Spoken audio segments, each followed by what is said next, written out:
final, tothom que té activitat econòmica queda afectat per canvis estructurals en la naturalesa dels negocis, perquè això que ens està passant, no tant al voltant de la tecnologia, sinó al voltant d'aquest món connectat, modifica models de negocis, propostes de valor, disseny de serveis, relacions amb consumidors, polítiques laborals...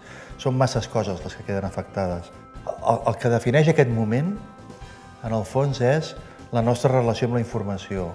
Abans fins i tot que amb la tecnologia. O sigui, ara el que està passant és que hi ha molta informació disponible, informació generada per usuaris, informació generada per sensors, informació generada per altres organitzacions, i quina és la teva capacitat de recepcionar i en temps real reaccionar davant d'aquesta informació. O sigui, ets capaç de saber que el teu client acaba d'entrar a no sé on i proposar-li alguna cosa? Per tant, ara el repte és quina informació sóc capaç d'obtenir, amb quines condicions l'obtinc, gràcies a aquesta informació fins a quin punt construeixes una relació personalitzada i de confiança i de servei, o fins a quin punt estàs atacant massivament.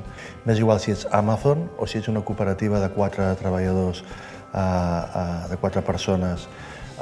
Quina relació construiràs amb els teus clients, quina informació compartireu i quina confiança construireu per treballar junts.